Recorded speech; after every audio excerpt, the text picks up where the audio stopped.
Agora eu vou falar para você sobre a prova de língua portuguesa e aquilo que eu espero que vá aparecer na sua prova de língua portuguesa e para você já poder se preparar, tá? Então, a prova de português da Polícia Federal tradicionalmente traz textos mais densos do que de outras provas de polícia. Por exemplo, uma PRF, né? Então, você pode esperar um texto mais longo e talvez até mais de um texto. Textos que discutam a filosofia no âmbito jurídico, que discutam filosofia, que discutam o papel da polícia, mas sempre com uma pegada mais de ciência social, mais de filosofia. Então, a leitura do texto deve ser extremamente atenta e eu recomendo, sim, que você leia o texto antes de responder as perguntas. Por quê? Porque você vai precisar passar por esse texto várias vezes e saber mais ou menos o que está em cada parte. Ler o texto e colocar ao lado de cada parágrafo mais ou menos alguma coisa que lembra o assunto daquele parágrafo é uma boa estratégia. O que vai acontecer? Para cada texto, você vai ter aproximadamente 4 ou 5 questões de interpretação de textos. Sim, naquela divisão, um pouquinho interpretação e um pouquinho compreensão. Vamos lá. Toda vez que no comando você tiver é possível inferir, pode-se inferir, infere-se, conclui-se, depreende-se, a resposta não vai estar expressamente escrita no texto, do jeito que está no texto. Ela vai ser uma conclusão com base naquilo que você leu. Então você tem que encontrar no texto a frase que legitima aquela conclusão. Nesse momento você tem que sempre pensar no recurso da questão. Se alguém dissesse isso está errado ou isso está certo, você tem que dizer assim, ó, de acordo com o elemento da linha 22, por exemplo, tá, você tem isso aqui como possível conclusão. Então já espere isso. Usualmente as questões de interpretação aparecem na ordem da leitura do texto. Isso é uma coisa bem comum. Mas, pelo sorteio de questões, é provável que isso não ocorra. O que eu quero que você entenda, para as questões de interpretação, volte ao texto e leia sempre tendo como base o que está no texto, não um significado possível, não imaginando que você sabe o que a pessoa quis dizer com aquilo. O seu ponto de orientação é sempre o texto. Concentre-se naquilo que o texto traz, beleza? Para as questões de interpretação, eu recomendo que você fique de olho nos sinônimos e preste atenção se houver reescrita de sentença, sem avaliar correção gramatical, fique de olho na ordem das palavras, porque isso pode trazer mudança de sentido, tá? Muito bem. O CESP gosta de mudar os verbos. E geralmente quando muda o verbo, acaba mudando um pouco do sentido. E veja se o sentido pode ser contextual, se ele pode se manter dentro daquela circunstância. Essa é a parte de interpretação.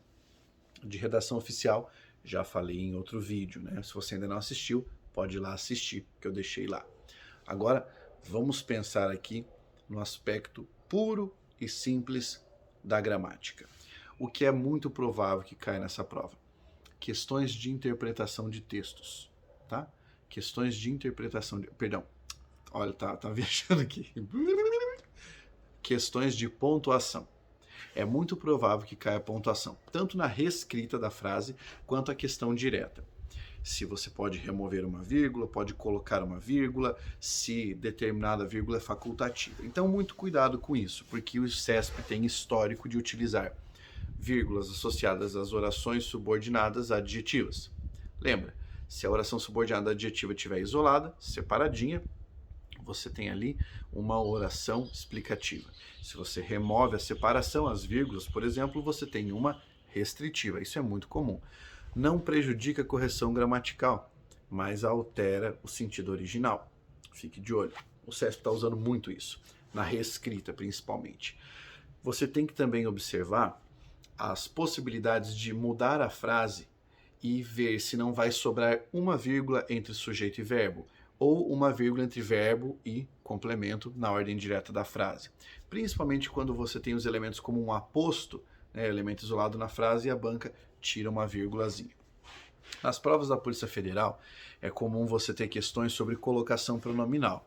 Então, fique de olho nos casos de próclise, naquelas situações em que você tem que ter a palavra aparecendo antes do verbo. Fundamentalmente nos casos com palavra atrativa, se for uma palavra negativa, um advérbio ou uma conjunção, como o caso da conjunção que, ou o pronome relativo que. Isso também é algo que cai bastante.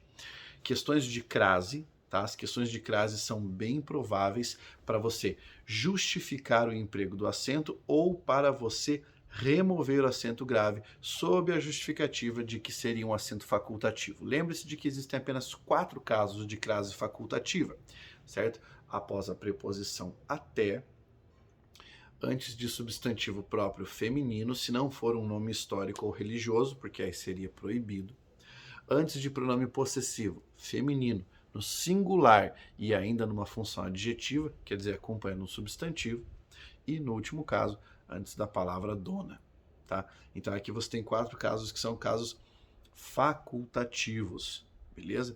E se não for isso, cara, não é facultativo. Olho aberto para o paralelismo. Nós tivemos uma questão sobre paralelismo na prova da Polícia Rodoviária Federal. Então, quando o cara reescrever a frase, veja se ele deixou todos os artigos certinhos, ou se ele tirou o artigo de algum lugar, se ele tirou o artigo de um lugar e deixou em outro e colocou depois uma preposição. Fique de olho nisso aí, porque isso está aparecendo demais, tá? Função do pronome. É bem provável que você tenha uma questãozinha sobre função do pronome relativo. Então, minha sugestão: substitua o pronome por qualquer outra palavra e isole a frase para você poder analisar e descobrir qual é a função desse elemento ali, certo? É muito provável que você tenha algo nesse aspecto. Veja, aqui eu falei para você sobre interpretação, falei para você sobre aspectos gramaticais de pontuação, crase, então, e colocação pronominal. Ainda está faltando falar sobre concordância, que é um assunto muito incidente no CESP. Fique de olho para a relação entre sujeito e verbo. Geralmente, quando a banca inverte a posição dos elementos, ela mexe na concordância. Deixa o verbo no plural, o sujeito no singular e vice-versa. Então, observe muito esses casos. Caso do verbo haver, caso do verbo fazer, caso em que você tem o sujeito oracional. Lembrando que quando você tiver o sujeito oracional, o verbo fica no singular, tá? Então, não vai dizer depois que eu não falei para você. Ó, ia cair alguma coisa sobre concordância na nossa prova. Olho muito aberto para isso, porque é bem provável que você tenha alguma coisa de concordância na hora de você resolver a sua prova de língua portuguesa, tá? E regência. Pode ser que você tenha uma questão em que a banca peça para você tirar uma preposição ou colocar uma preposição, ou em que ela diga para você o seguinte: a preposição tal foi convidada pela palavra tal. Atenção, os casos de regência exigem que você saiba pontuar quem é o regente, quem é o regido. E, geralmente, nas provas mais complexas, a banca gosta de confundir essas coisas. Então, o que você faz? Isola a preposição, tenta descobrir o sentido dessa preposição e tenta ler a frase para você puxar de onde veio. Por exemplo, determinada situação leva o país a tomar medidas. Então, esse a veio não da palavra país, veio do verbo levar, leva alguém a alguma coisa. No caso de um verbo bitransitivo, certo? Então, isso aí é algo bem importante. De mais a mais, eu sugiro que você dê sempre uma olhadinha nas questões, porque você tem que se pautar pelas questões. Pablo, depois que a prova ocorrer, você vai comentar a prova?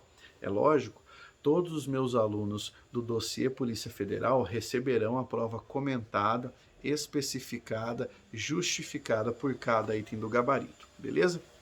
Agora eu desejo para você boa prova, desejo que você consiga assistir aos outros vídeos dessa pequena revisão que eu fiz e que depois da prova você me mande uma mensagem falando: cara, foi muito eficaz para mim porque eu não fiquei desesperado na tua revisão. Você não ficou fazendo piadinha, não ficou disputando atenção com os outros preparatórios, só mandou a real do que ia cair na prova. Porque é isso que vai cair. Um abraço e até a próxima.